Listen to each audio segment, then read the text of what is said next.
एक दिन एक व्यक्ति सर्कस देखने गया। वहां जब वह हाथियों के बाड़े के पास से गुजरा तो एक ऐसा दृश्य देखा कि वह हैरान रह गया। उसने देखा कि कुछ विशालकाय हाथियों को मात्र उनके सामने के पैर में रस्सी बांधकर रखा गया है। उसने सोच रखा था कि हाथियों को अवश्य बड़े पिंजरों में बंद कर रखा जाता होगा या फिर जंजीरों से बांधकर। लेकिन वहां का दृश्य तो बिल्कुल उलट था। उसने महावत से पूछा, भाई, आप लोगों ने इन हाथियों को बस रस्सी के सहारे बांध कर रखा है, वो भी उनके सामने के पैर को डोट। ये तो इस रस्सी को तो बड़े ही आराम से तोड़ सकते हैं। मैं हैरान हूं कि ये इसे तोड़ क्यों नहीं रहे।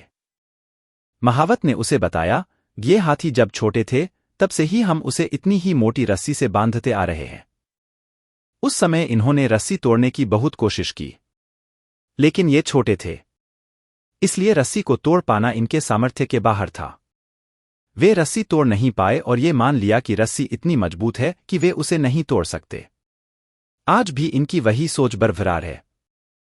इन्हें आज भी लगता है कि ये रस्सी नहीं तोड़ पाएंगे, इसलिए ये प्रयास भी नहीं करते। यह सुनकर वह व्यक्ति अवाक रह गया। सीख। दोस्तों, उन हाथियों की तरह हम भी अपने जीवन में नकारात्मक सोच रूपी रस्सी से बंध जाते हैं। जीवन में किसी काम में प्राप्त हुई असफलता को हम मस्तिष्क में बिठा लेते हैं और यकीन करने लगते हैं कि एक बार किसी काम में असफल होने के बाद उसमें कभी सफलता प्राप्त नहीं होगी। इस नकारात्मक सोच के कारण हम कभी प्रयास ही नहीं करते। आवश्यकता है इस नकारात्मक सोच से बाहर निकलने की, उन कमियों को पहचानकर दूर करने की जो हमारी असफलता का कारण बनी। नकारात्मक सोच हमारी सफलता में सबसे बड़ी बाधक है। इसलिए नकारात्मक सोच रूपी जंजीर को तोड़कर सकारात्मक सोच को अपनाएं और जीवन में प्रयास करना कभी न छोड़ें, क्योंकि प्रयास करना सफलता की दिशा में कदम बढ़ाना है।